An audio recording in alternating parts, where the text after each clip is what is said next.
Good morning everybody.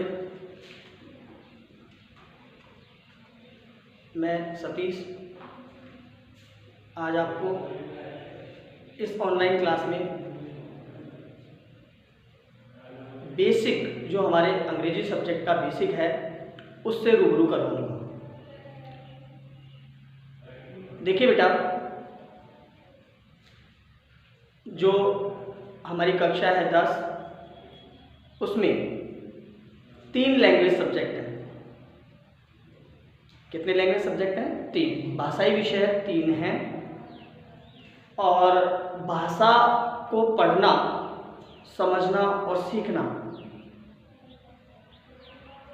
जिस तरीके से हमारे पास गणित के कुछ फॉर्मूले होते हैं, साइंस में भी फॉर्मूले होते हैं, उसी प्रकार से अगर देखा जाए तो इंग्लिश में भी कुछ फॉर्मूले होते हैं।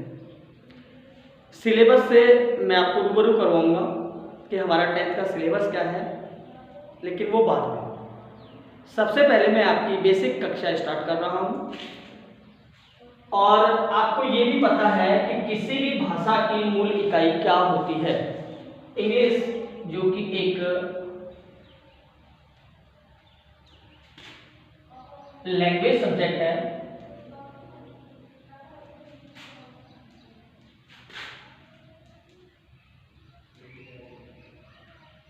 भाषाई विषय है। क्या है बेटा? भाषाई विषय। विषय जरूर है, सब्जेक्ट जरूर है, लेकिन अगर हम देखते हैं इसे तो ये क्या है बेटा? एक भाषा है। क्या है? भाषा।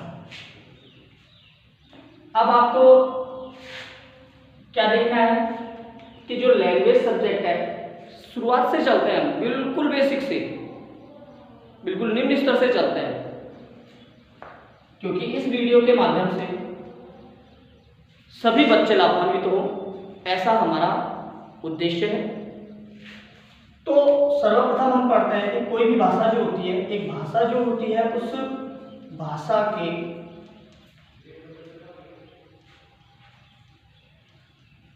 मूल एवं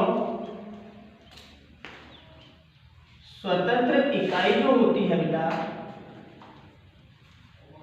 वो क्या होती है बेटा? ध्वनि।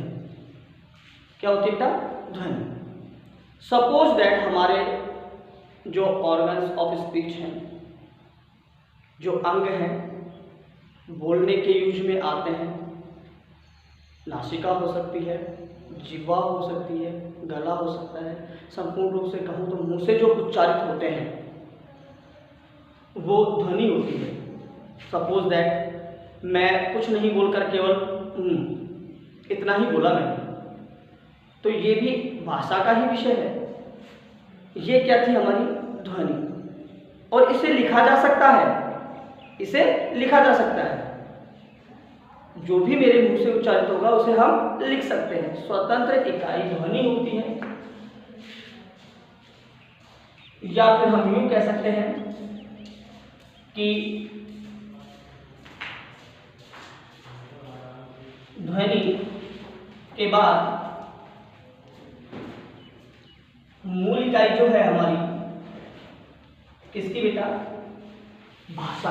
किसकी? भाषा की। जो मूल इकाई है वो हमारी होती है अक्षर। क्या होती है बेटा? अक्षर, जिसे हम इंग्लिश में क्या बोलते हैं बेटा? लेटर बोलते हैं। क्या बोलते हैं? लेटर बोलते हैं। ध्वनि के बाद जो मूल इकाई होती है वो अक्षर होती है। ध्वनियों को हम किस के माध्यम से दर्शा सकते हैं? अक्षरों के माध्यम से ही लिख सकते हैं। तो जो अक्षर है वो हमारी मूल इकाई होती है और वो स्वतंत्र इकाई भी होती है। ध्वनि के बाद मूल इकाई, और इसको हम स्वतंत्र इकाई भी बोल सकते हैं। जो होती है हमारी अक्षर या लेटर।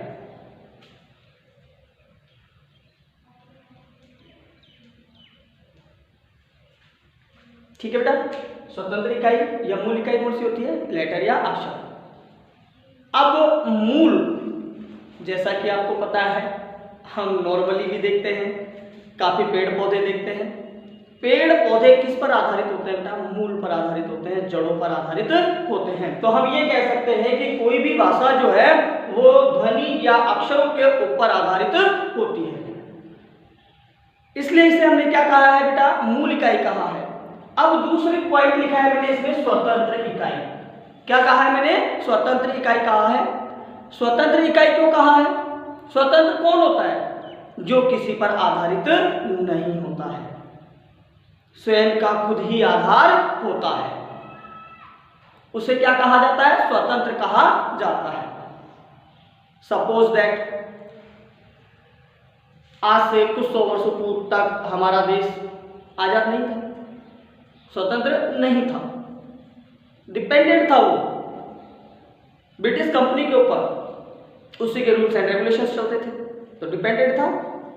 लेकिन ये जो है लेटर, इनके ऊपर किसी चीज के कोई रूल्स एंड रेगुलेशंस नहीं चलते हैं, इसलिए क्या है बेटा? स्वतंत्र है।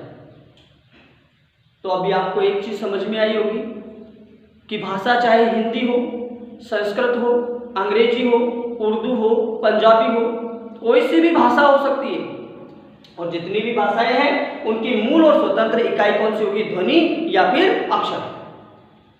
ध्वनि या अक्षर, क्योंकि ध्वनि निकलती है और उसे लिखा किसके माध्यम से जाता है? अक्षरों के माध्यम से जाता है।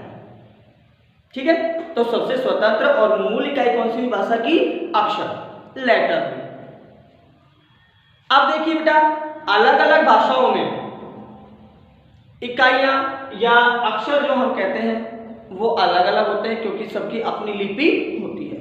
आपको पता होगा कि हम जो है हिंदी भाषी है, हमारे यहाँ मातृभाषा हिंदी है, तो इंग्लिश उससे ज़्यादा दूर नहीं है। अगर हमें हिंदी के नियम अच्छे से आते हैं तो इंग्लिश के नियम समझने में हमें ज़्यादा डिफिकल्टीज फील नहीं होगी।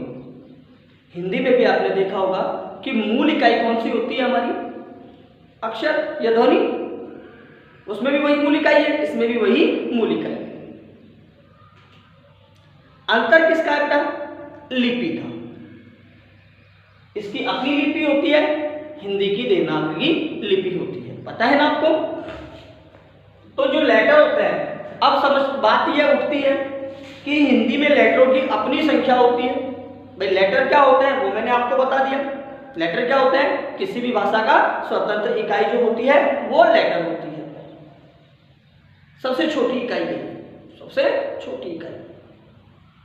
बेसिक में सबसे शुरुआती चीज जो पढ़नी हमें वो पढ़नी होती है लेटर। और ये चीज हमने पढ़ी थी जब हमने अपनी क्लासेस स्टार्ट की थी। जब हम बहुत छोटे हुआ करते थे तब हमने क्लासेस स्टार्ट की थी।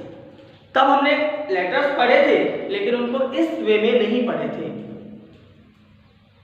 इस वे में नहीं पढ़े थे, पढ़े तो थे, जो पढ़ी अब तक पढ़ चुके हैं उसी को मैं आपके आगे वाली नॉलेज से कनेक्ट करने जा रहा हूँ। अब जो हमें पढ़ना है उससे कनेक्ट कर रहा हूँ पिछले ज्ञान को जो हम पढ़ चुके हैं, लेकिन उनको हमने इस वे में नहीं पढ़े थे। अब आप में से बहुत सारे बच्चे नहीं, अमूमन सभी बच्चे इस बात को जानते हैं कि हिंदी में वर्ण या लेटर, अक्षर, इनको हम वर्ण भी बोलते हैं, इनको हम लेटर भी बोलते हैं। तो इनकी संख्या कितनी होती है? अमूमन सभी बच्चे जानते हैं कि हिंदी में कितनी होती है। अंग्रेजी में जो है बेटा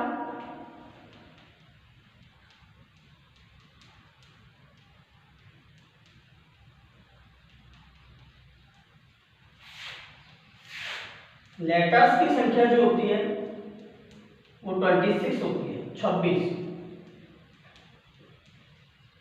अंग्रेजी या इंग्लिश में जो लेटर्स होते हैं या उनकी जो टोटल संख्या होती है वो 26 होती है। और वो 26 जो है उनको आप बहुत अच्छे से जानते हो। जब आपने LKG UKG क्लासेस स्टार्ट की थी तभी आपको बताया गया था, आपकी जो मैम थी, आपके जो टीचर थे, उन्होंने बहुत पढ़ाया था, बहुत मेहनत की थी। इन चीज़ों को सिखाने के लिए जितनी मेहनत उन्होंने की थी उतनी मेहनत शायद आप लोगों को 10th का सिलेबस पढ़ाने वाले टीचर भी नहीं करते। और ये जो लेटर्स 26 होते हैं वो आपकी जानकारी में मैं भी आपको बता रहा हूं।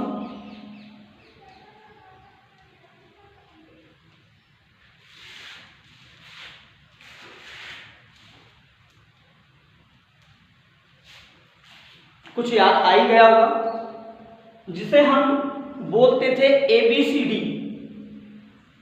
वैसे तो ABCD में 4 ही अक्षर होते हैं, A B C और D। कई बार हमसे पूछ लिया जाता है कि ABCD में कितने अक्षर होते हैं। हम लोगों का सीधा जवाब होता है 26। लेकिन ABCD में तो भाई 4 ही अक्षर होते हैं, A B C और D। ये जो अक्षर होते हैं 26, वो हमारे वर्णमाला के होते हैं।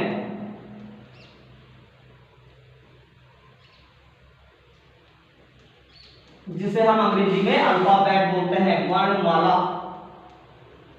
अब आप लोगों को जानकारी दे देता हूं थोड़ी सी अच्छी सी। माला तो आपने देखी होगी, फूलों की माला देखी है, मोतियों की माला देखी है। उसमें कई सारे मोती और कई सारे फूलों को मिलाकर एक माला बनाई जाती है पिरोकर, ठीक है। उसी तरीके से वर्णमाला, इसके साथ भी आप देखिए वर्ण जो है उसकी क्या बनी हुई है, माला। वर्ण की क्या बनी हुई है, माला। 26 वर्ण या 26 अक्षर मिलकर वर्णमाला बनाते हैं। तो आप A से लेकर Z तक जब आपको बताना है तो क्वेश्चन में इसी तरीके से पूछा जाना चाहिए कि अंग्रेजी की वर्णमाला में या अंग्रेजी अल्फाबेट में या इंग्लिश अल्फाबेट में कितने लेटर होते हैं, कितने वर्ण होते हैं, कितने अक्षर होते हैं। उचित है। जबकि पूछने वाले और हम भी पूछ लेते हैं ABCD आती है, जवाब मिलता है हाँ आती है। सुना, A से लेकर Z तक हम सुना देते हैं। टोटल जितना हमें नॉलेज था वो पूरा हमने बता दिया, बावजूद उसके पूछने वाला हंसकर चला जाता है, क्योंकि हमें अभी तक ये पता नहीं था कि ये वर्णमाला के अक्षर है ना कि ABCD के अक्षर है। ABCD में तो कितने अक्षर हैं, 4 अक्षर हैं। वर्णमाला में कितने अक्षर हैं, 26 अक्षर हैं। वर्णमाला किससे मिलकर बनी होती है, वर्ण से मिलकर बनी होती है। वर्णों की संख्या कितनी है, 26। वर्ण क्या है, किसी भी भाषा की सबसे छोटी और मूल और स्वतंत्र इकाई वर्ण होती है ना। उससे छोटी इकाई ध्वनि होती है, लेकिन ध्वनि को व्यक्त करने के लिए हमें लेटर्स की आवश्यकता पड़ती है, इसलिए हम सबसे छोटी इकाई किसको मानते हैं, लेटर को मानते हैं। आगे बात समझ में। कभी आपसे कोई ये भी पूछ सकता है कि सबसे छोटी इकाई कौन सी है बताइए, सबसे छोटी इकाई कौन सी है बताइए।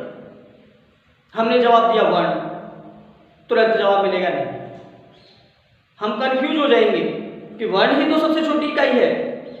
तब हमें बताया जाएगा कि ध्वनि सबसे छोटी इकाई है। फिर हम कंफ्यूज हो जाएंगे कि ध्वनि के बारे में तो हमने कभी जानकारी ली नहीं।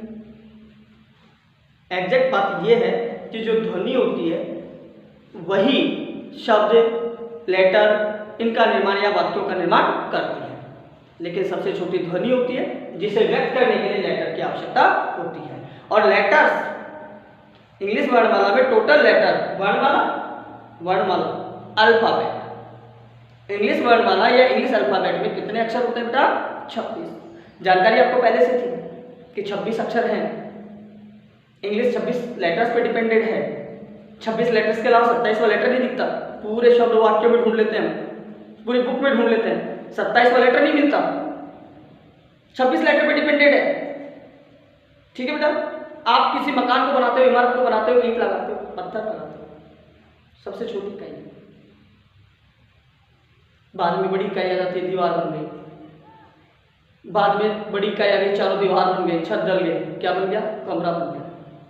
और एक्स्ट्रा कमरे बना दिए, किचन, बाथरूम, सारी चीजें एडजस्ट कर दी, फिर बन गया वो बड़ा मकान बन गया, रहने लग गए, घर बन गया। वैसे ही छोटी इकाई, बड़ी इकाई तो बहुत सारी है, और भी बहुत कुछ बनेंगे, लेकिन सबसे पहले हमने देखा कि वर्णमाला जो होती है उसमें 26 अक्षर होते हैं, वो A से लेके Z तक चलते हैं। इनको हम कैपिटल लेटर बोलते हैं। इन लेटर्स को क्या बोलते हैं बेटा, हम कैपिटल लेटर्स बोलते हैं। कैसे लेटर है, कैपिटल लेटर है। कैसे लेटर है बेटा, कैपिटल लेटर है। जब भी हमें लिखना हो कैपिटल लेटर में लिखने के लिए कहा जाए तो हम इन वाले लेटर्स को यूज करेंगे। इसी को हम स्मॉल लेटर्स में भी लिखते हैं, और वो स्मॉल लेटर है हमारे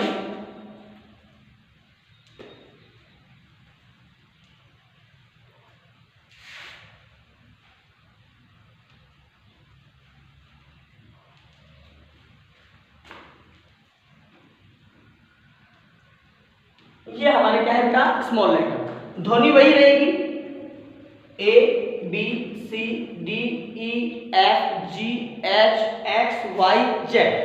इसी तरीके से इनकी ध्वनि भी वही आएगी, केवल लिखने का जो स्वरूप है वो ही बदला है, ध्वनि नहीं बदली है। ध्वनि फिर भी वही आ रही है, A B C D X Y और Z। ध्वनि तो वही आ रही है ना, ध्वनि में कोई चेंज नहीं है, बस लिखने का स्वरूप बदल गया। उनको हम कैपिटल लेटर, इनको हम स्मॉल लेटर। किसी भी शब्द में कैपिटल लेटर को लिखने का, कैपिटल लेटर्स कहाँ आते हैं, कैपिटल लेटर्स का यूज कहाँ कहाँ हो सकता है, उसके अपने नियम हैं, उनसे भी आपको रूबरू करवाया जाएगा। काफ़ी चीज़ें हैं जो हमारी जानकारी में नहीं है, वो भी आपकी जानकारी में आएंगी। बिकॉज ये आज आपकी फर्स्ट क्लास है, पहली ही क्लास है, इसलिए नॉर्मल वे में मैं आपकी क्लास ले रहा हूँ। ये स्मॉल लेटर हो गए, ये हमारे कैपिटल लेटर हो गए। अब आप लोगों को मैंने सबसे पहले बताई थी कि स्वतंत्र और मूल इकाई है, स्वतंत्र है। अब आप इनको बोल कर देखिए कि ये ध्वनि ही है ना, ये ध्वनि ही है ना, क्या इनको और किसी की सहायता हो रही है क्या, उच्चारण में सहायता की आवश्यकता है क्या उच्चारण करते समय? मैंने बोला ए, एक ही ध्वनि आ रही है, ए, कोई दूसरी ध्वनि मिक्स थोड़ी है। बी सी डी, कोई दूसरी ध्वनि मिक्स नहीं, तो ये इनकी मूल इकाई या स्वतंत्र इकाई होती है। जैसे मैंने बोला राम, राम बोला, हिंदी में ले लीजिए आप, हिंदी की तरह से ही पढ़ी है इसको। राम बोला मैंने तो दो ध्वनि आ रही है, रा की भी आ रही है, मैं की भी आ रही है, लेकिन इसमें कोई सी ध्वनि नहीं आ रही।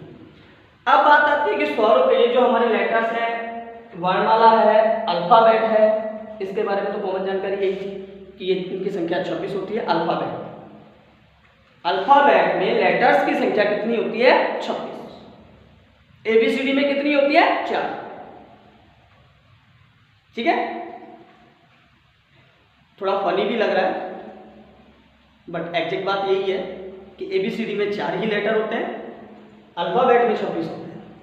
इनको हम इस टाइप से लिखते हैं, जब भी हम इनको राइट करते हैं, नोट डाउन करते हैं, तब हम इनको इस तरीके से लिखते हैं। कैपिटल लेटर्स हमारे ये हैं, इनमें स्मॉल लेटर हमारे ये इस तरीके से लिखे जाएंगे, और इनसे आप लोग पहले से अवगत हो, इसलिए इनके बारे में और ज़्यादा जानकारी नहीं दे रहा।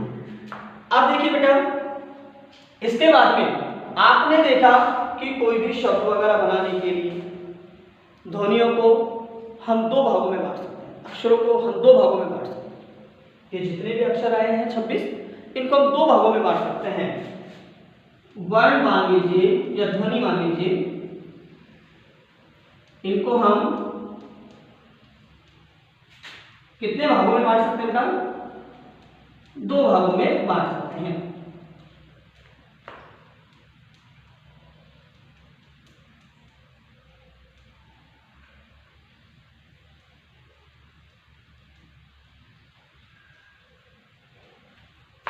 वर्ण अक्षर को हम 2 भागों में बांट सकते हैं। पहला है हमारा वोवेल्स, जिसे हम स्वर कहते हैं, जिसे हम स्वर कहते हैं, और दूसरा हिस्सा इसका हमारा कॉन्सोनेंट का,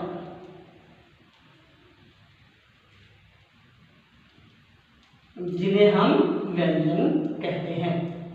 स्वर व्यंजन हमने हिंदी में भी पढ़े हैं, स्वर और व्यंजन हमने हिंदी में भी पढ़ने ही थे, वो भी तो भाषा है, वो भी तो भाषा है। तो भाषा में स्वर वर्ण है तो उस भाषा में भी वर्ण होंगे, उस भाषा में अगर स्वर व्यंजन है तो इस भाषा में भी स्वर और व्यंजन तो होंगे, क्योंकि भाषा दोनों सेम है, बस इनकी लिपि अलग है, बोलने के तरीके अलग हैं। वॉवेल्स स्वर होते हैं, कंसोनेंट्स व्यंजन होते हैं। वॉवेल्स की हिंदी में संख्या कितनी होती है? आपने पढ़े होंगे, ए, आ, ई, उ, ए, ऐ, ओ, औ। कितने हुए बेटा? 10। ऋषि, री, ऋषि की री, ये सब हमारे क्या होते हैं बेटा? वॉवेल्स होते हैं ना। उन सब की ध्वनि हमारे इंग्लिश में केवल 5 लेटर ही देते हैं, ए, ई, आई, ओ और यू। ए, ई, आई, ओ और यू, जितने भी वोवल्स हैं उनकी ध्वनि हमारे ये दे देते हैं, क्योंकि री को हम इंग्लिश में नहीं मानते हैं कि वो वोवल है। क्लियर है बेटा? ए, आ, ई, उ, ए, ऐ, ओ, औ, ये जितने भी हैं वो किनसे बन जाएंगे? इन 5 लेटर से बन जाएंगे। आपने पढ़े भी हैं, ए की ध्वनि हम ए से निकाल सकते हैं, आ की ध्वनि भी इसी के माध्यम से आ जाएगी। छोटी ई जिसे हम बोलते हैं उसकी ध्वनि आई से आ जाएगी। बड़ी ई की ध्वनि के लिए डबल लेटर यूज कर लेंगे वोवल के, है ना। ए की ध्वनि के लिए सिंगल ई, ठीक है बेटा। ऊ के लिए यू आ जाएगा, बड़े ऊ के लिए डबल ओ आ जाएगा। ए के लिए हमने बता दिया, आई के लिए ए और आई का यूज हो जाएगा कि नहीं हो जाएगा? तो लगभग सारे वोवल्स हमारे किससे बन रहे हैं बेटा?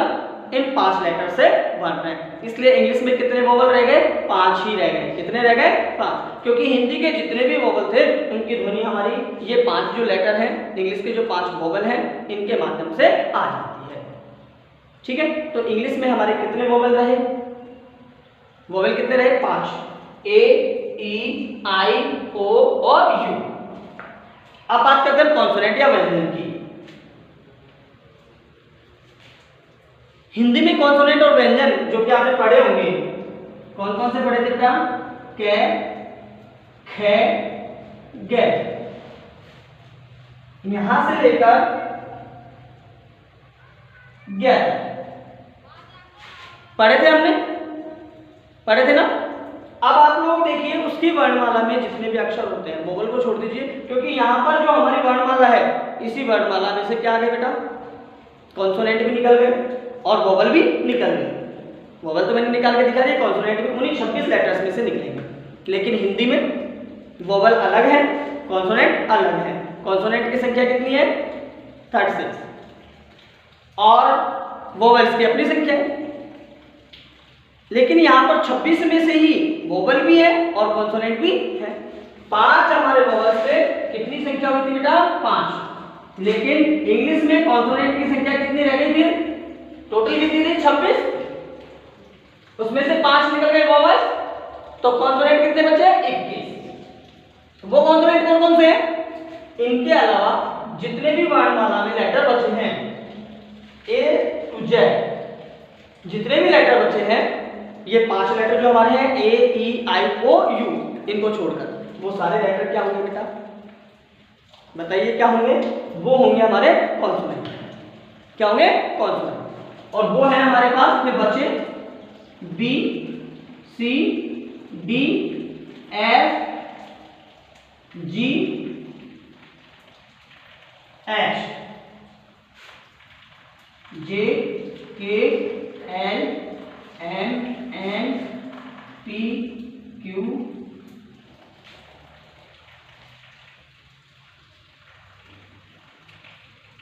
Are, S, T, V, W, X, Y और जेड। कितने हुए? 1 2 3 4 5 6 7 8 9 10 11 12 13 14 15 16 17 18 19 20 और 21 हो गए। क्यों? क्योंकि 5 तो हमारे वोवल्स निकल गए थे, उनको छोड़कर जो भी बचा वो सारे क्या कहलाएंगे बेटा? कॉन्सोनेंट। ठीक है, तो ये तो हुई हमारी स्वतंत्र और सबसे छोटी इकाई की बात। इंग्लिश की सबसे छोटी और स्वतंत्र इकाई की बात ये हो गई कि इंग्लिश की सबसे छोटी इकाई या स्वतंत्र इकाई ध्वनि है, जिसे हम अक्षर या लेटर के रूप में वर्णित करते हैं।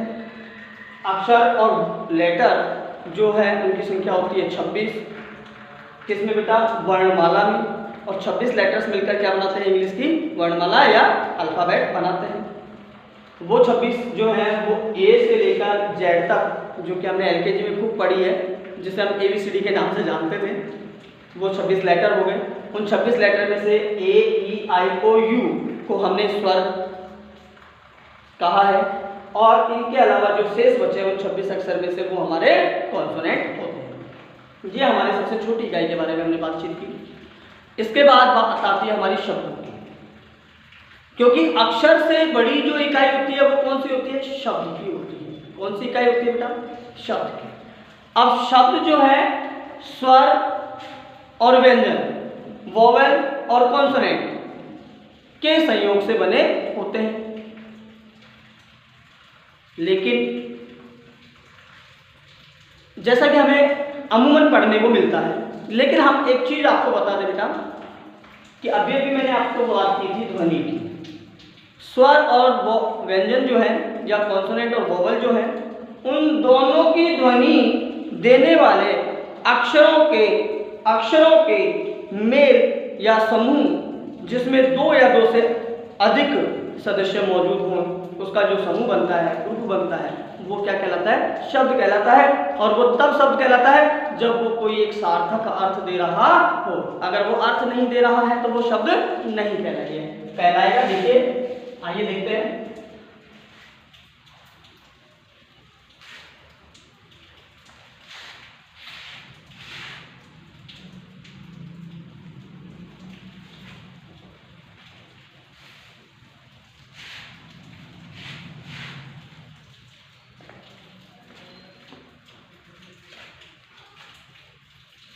वर्ण या अक्षर से बड़ी इकाई होती है हमारी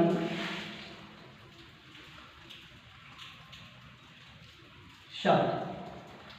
वर्ण या अक्षर से बड़ी इकाई होती है हमारी शब्द।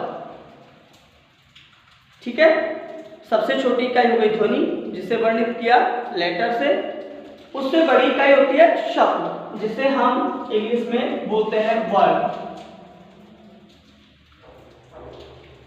जिसे हम इंग्लिश में क्या बोलते हैं बेटा? Word. A group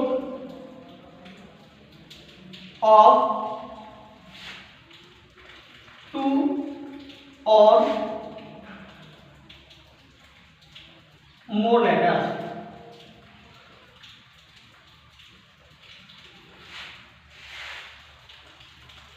which has a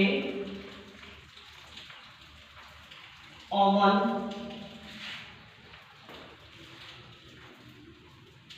real meaning।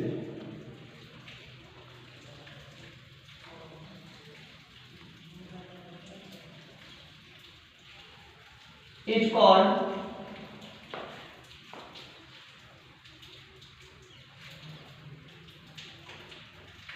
Word.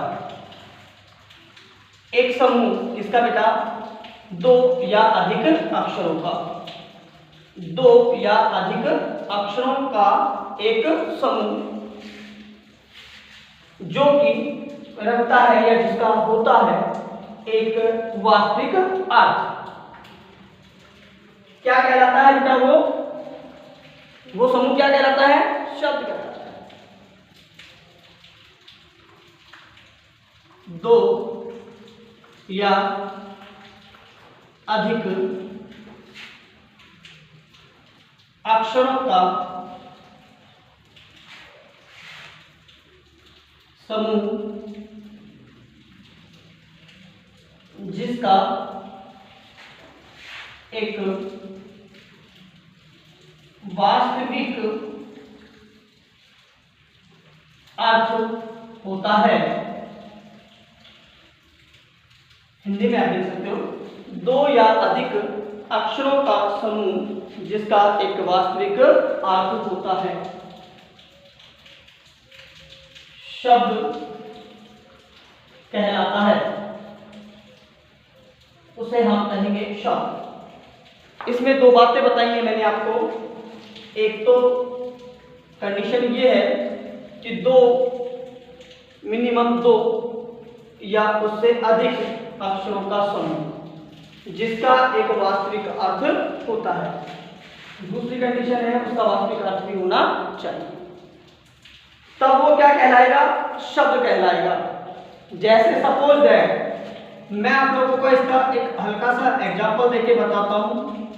TO मैंने लिखा TO, इसका एक अर्थ आता है के लिए। कितने अक्षर हो गए? दो अक्षरों का समूह है। एक कंडीशन अप्लाई हो रही है दूसरी कंडीशन है एक वास्तविक अर्थ होना चाहिए, एक वास्तविक अर्थ निकल रहा है, then we can call it a verb, तब हम इसे एक शब्द कह सकते हैं।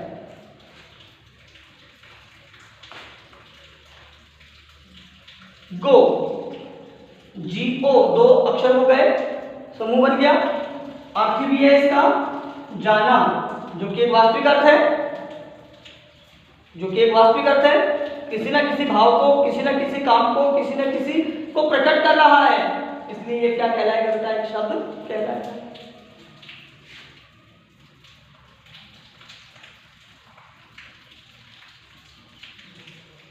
कॉन्ग्रेचुलेशन,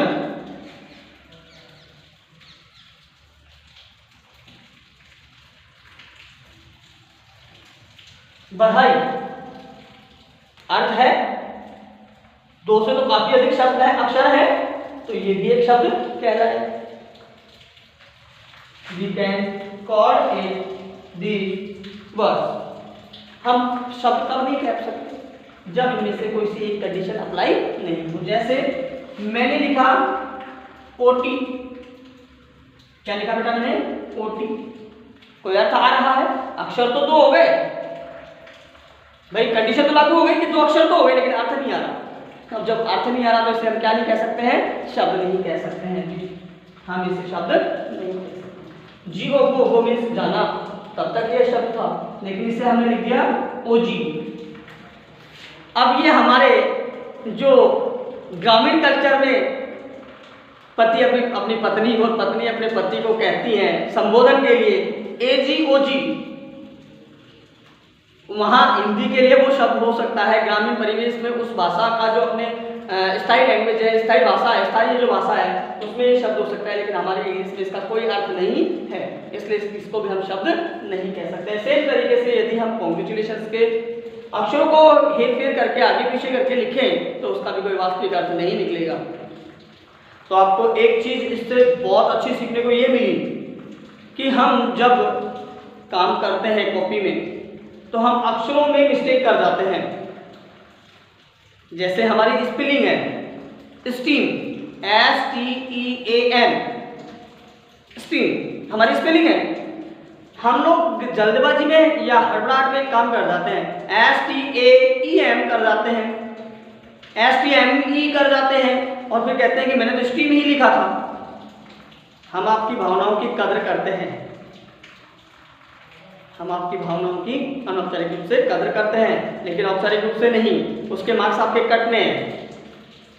आ रही बात समझ में? आप लोगों को अंदाजा लगाना इस चीज का कि जब अक्षर अपनी जगह बदल देता है, अपनी जगह बदल देता है या उसका उचित उपयोग नहीं किया जाता है, प्रयोग नहीं किया जाता है, तो अर्थ का अनर्थ हो जाता है। अर्थ का क्या हो जाता है बेटा? अनर्थ हो जाता है। आप लोगों को छोटा सा एग्जाम्पल हिंदी में भी होता है, हिंदी में भी अर्थ का अनर्थ हो जाता है। वहाँ चिन्हों का है, अक्षरों का है, सभी चीज़ों का अपना यूज होता है। वहाँ चिन्हों का बहुत अधिक यूज है, यहाँ पर अक्षरों की मतलब जो बनावट है, अक्षरों का सही स्थान है, वो सभी चीज़ें मायने रखती हैं। अब आपने इसमें एक चीज़ देखा कि भाई कॉन्सोनेंट भी यूज आ रहा है, वोवल भी यूज आ रहा है, कॉन्सोनेंट भी यूज आ रहा है, वोवल भी यूज आ रहा है, कॉन्सोनेंट है, वोवल है, कॉन्सोनेंट कॉन्सोनेंट कॉन्सोनेंट वोवल, है ना? मतलब एक शब्द की ध्वनि बनाने के लिए कॉन्सोनेंट और वोवल की ध्वनि आवश्यक हुई। अब इसके कुछ अपवाद मैं आपको बताता हूं। सपोज दैट इसका इसमें कौन सा वोवल आ गया? मैंने भी देखा है, काफी जगह देखा है, काफी टीचर्स को पढ़ाते हुए भी देखा है, बच्चों से भी मैंने जानकारी ली है। बच्चे भी जब शब्द की परिभाषा पूछी जाएगी तो वो यही कहेंगे 2 या 2 से अधिक शब्द स्वर और व्यंजनों के मेल से बनने वाला समूह ही क्या कहलाता है? शब्द कहलाता है। लेकिन नहीं, अक्षरों का मेल होना चाहिए। किसका मेल होना चाहिए? अक्षरों का। स्वर और व्यंजन के मेल की आवश्यकता नहीं है, केवल स्वर और व्यंजन की ध्वनि, स्वर और व्यंजन की ध्वनि देने वाले अक्षरों की आवश्यकता है, क्योंकि इसको हम पढ़ते हैं क्या बेटा? स्थायी। क्या पढ़ते हैं? स्थायी। किसकी ध्वनि आ रही है? ई की ध्वनि आ रही है, ये वाई जो है हमारी ई की ध्वनि दे रहा है। ये ई की ध्वनि किसकी ध्वनि है बेटा?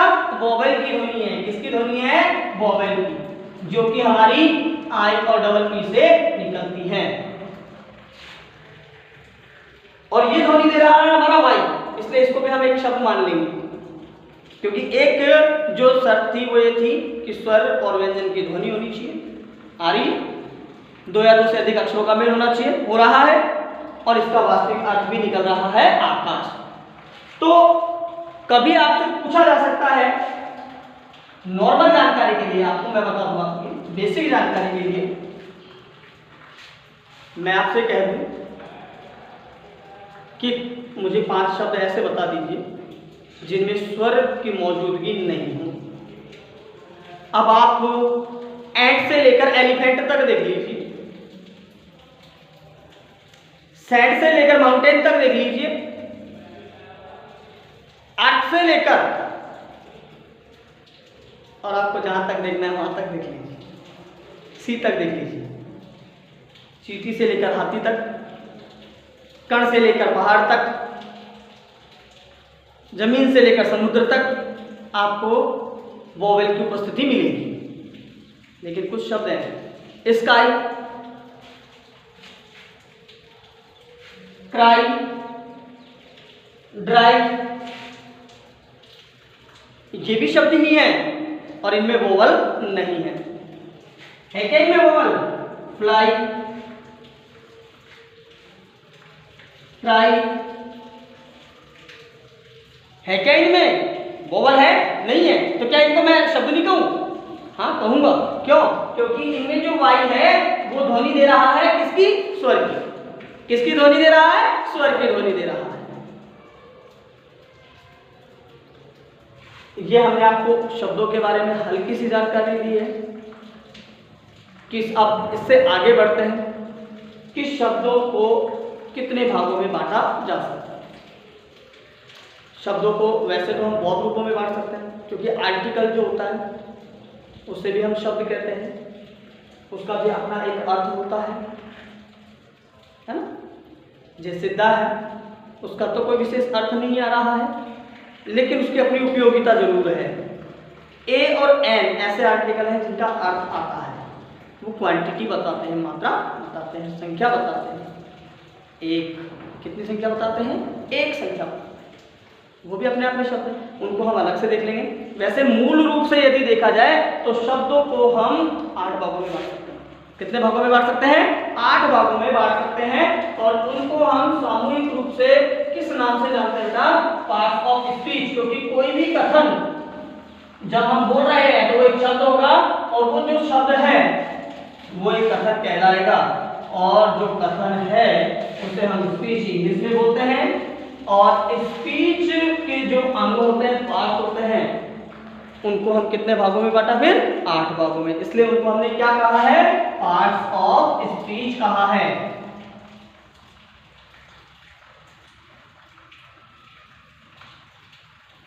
कथन के भाग। मान लीजिए मैंने आपको एक सेंटेंस लिखा, मान लीजिए मैंने आपको एक इंग्लिश में सेंटेंस लिखा, राधा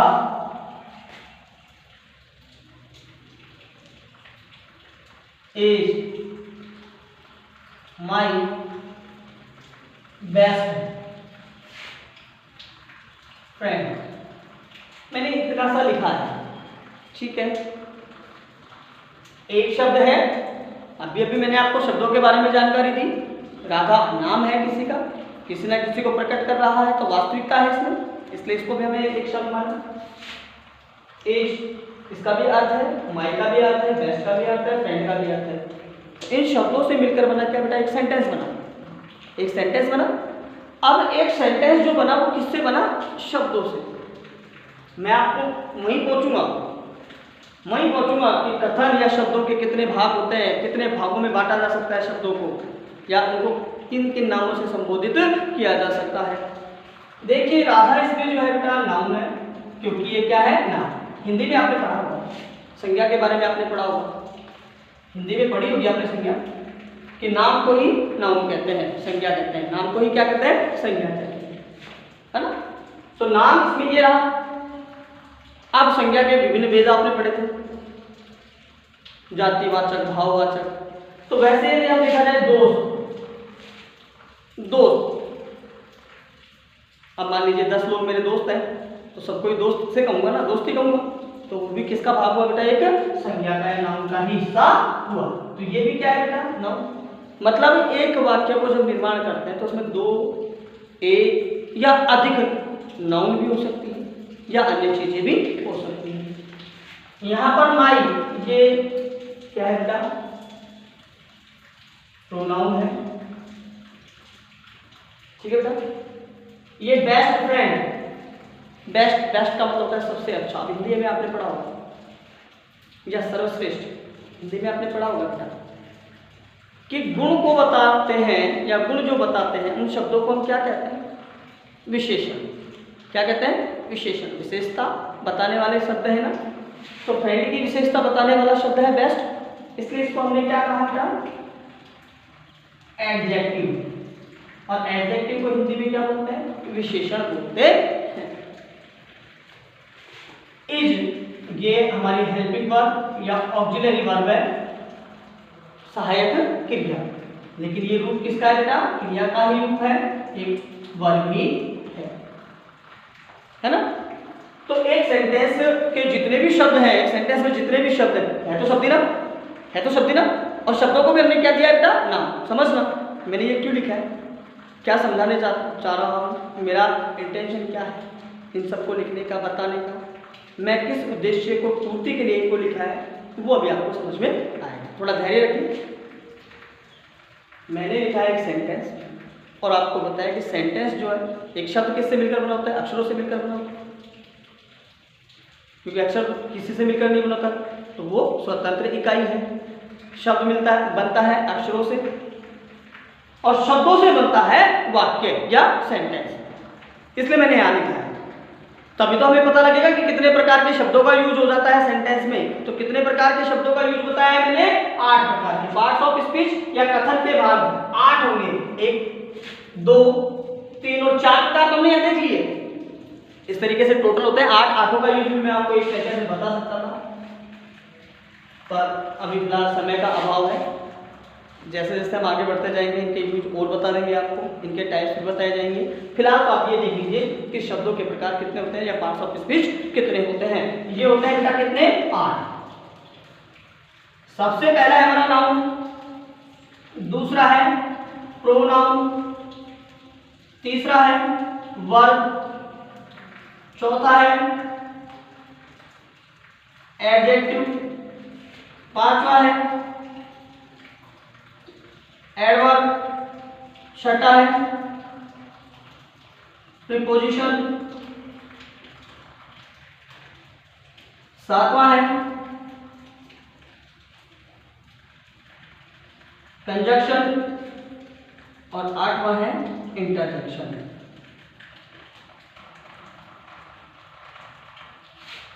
ठीक है बेटा, 8 हो गए। नाउन है, प्रोनाउन है, verb, adjective, adverb, preposition, conjunction और इंटरजेक्शन। सबसे पहले हम आपको इनके हिंदी अर्थ बता देते हैं। अगर शायद आपको हिंदी अर्थ जब जानकारी में आएंगे तो ये भी याद आ जाए कि हमने इनको हिंदी में भी पढ़ लिया है। मैंने अभी थोड़ी देर पहले जब क्लास स्टार्ट की थी तो कहा था कि इंग्लिश भी क्या है, एक लैंग्वेज सब्जेक्ट ही है। और जैसे लैंग्वेज में सभी में मूल इकाई होती है, शब्द होते हैं, वाक्य होते हैं, वही सेम टाइप से हमारे इंग्लिश में भी होते हैं, क्योंकि ये भी क्या है, एक लैंग्वेज सब्जेक्ट ही है। तो नाउन को हम हिंदी में बोलते हैं संज्ञा। संज्ञा क्या चीज है, संज्ञा किसे कहते हैं, ये चीजें अब हम कल पढ़ेंगे। अभी फिलहाल आज यही हम क्लास खत्म करेंगे, लेकिन उससे पहले इनके बारे में थोड़ी सी जानकारी लेते हैं। प्रोनाउन, इसे हम बोलते हैं सर्वनाम। वर्ब, इसे हम बोलते हैं क्रिया। एडजेक्टिव, इसे हम बोलते हैं विशेषण। एडवर्ब, इसे बोलते हैं हम क्रिया विशेषण।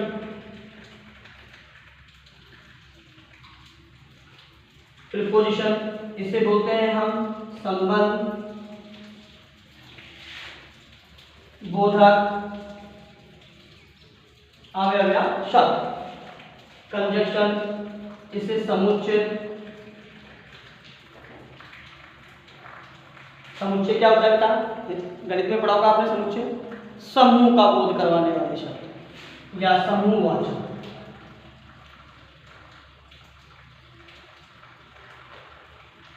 समूहवाचक या समूह का बोध करवाने वाले, समूह बनाने वाले शब्द क्या कहलाते हैं? हमारे कंजक्शन कहलाते हैं। इंटरजेक्शन, ये होते हैं हमारे विस्मय बोधक शब्द। क्या होते हैं बेटा? विस्मय बोधक शब्द।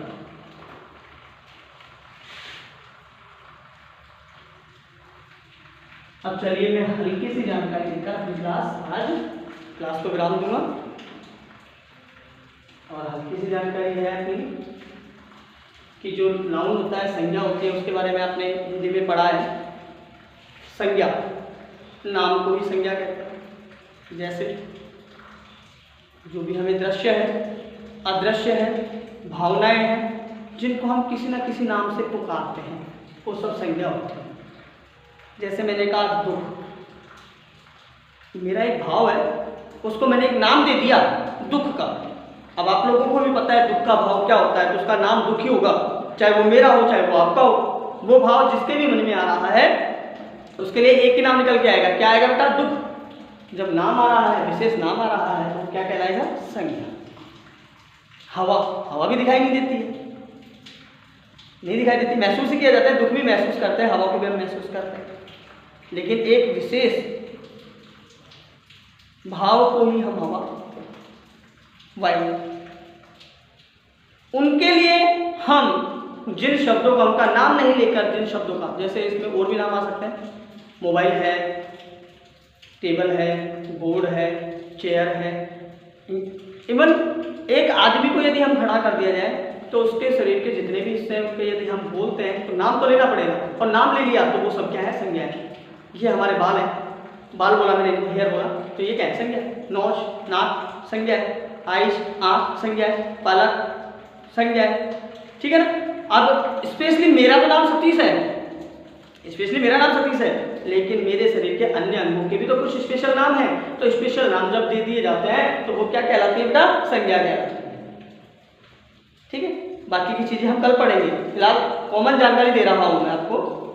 संज्ञा के स्थान पर जिन शब्दों को हम काम में ले सकते हैं, मतलब नाम नहीं ले, और इंडिकेट करने के लिए कि जिसको भी हम बताना चाह रहे हैं वो समझ जाए कि किसके बारे में बात हो रही है, तो जिस शब्द का हम यूज करेंगे वो सर्वनाम होगा।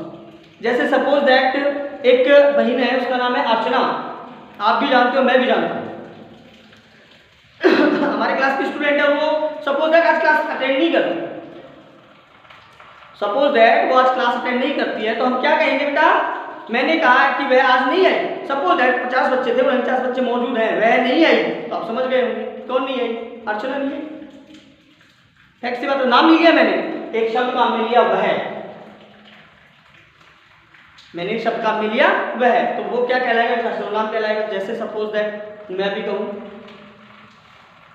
कि आज गर्मी बहुत है, और मेरे दिमाग से निकल गया हवा शब्द, नाम नहीं लिया, पंखा चल रहा है पर वो लग नहीं, तो समझ गए होंगे क्या नहीं लग रही?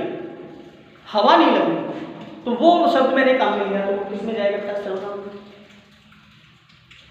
सपोज दैट मैं कहूँ कि मेरे स्टूडेंट बहुत अच्छे हैं, छात्र बहुत अच्छे हैं, मैंने सबको पता लगा कि एक ग्रुप का नाम लिया जा रहा है, छात्रों के ग्रुप का नाम लिया जा रहा है, तो ये छात्र शब्द तो चला गया संज्ञा में। लेकिन मैं कहूँ कि मेरी कक्षा में जितने भी बच्चे बैठते हैं, छात्र बैठते हैं, वे सब बहुत अच्छे हैं। मैंने दोबारा नहीं कहा कि कौन अच्छे बेटा, वे शब्द, वे का मतलब छात्र, वे का मतलब छात्र, छात्रों के लिए मैंने एक शब्द काम में लिया वे, तो वो शब्द किस में जाएगा? शब्द। ऐसे ही क्रिया है, क्रिया के बारे में मैंने अभी आपको बताया, क्रिया कई प्रकार की हो सकती है, प्रकारों के बारे में हम कल पढ़ेंगे। इसमें काम का होना या करने का बोध या उसके समय परिस्थिति काल वगैरह का पता लग। विशेषण की बात करते हैं, ये विशेषण जो होते हैं बेटा, ये संज्ञा और सर्वनाम की विशेषता बताते हैं। किसकी विशेषता बताते हैं बेटा? संज्ञा और सर्वनाम, है ना। वह बहुत अच्छा है, किसकी विशेषता बताई? वह की, वह क्या है? सर्वनाम। राम बहुत अच्छा है।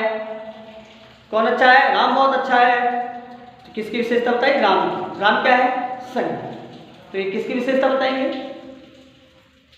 संज्ञा और सर्वनाम की। कौन से शब्द में नहीं बताई? बहुत अच्छा, बहुत बुरा, है ना। घोड़ा तेज दौड़ता है।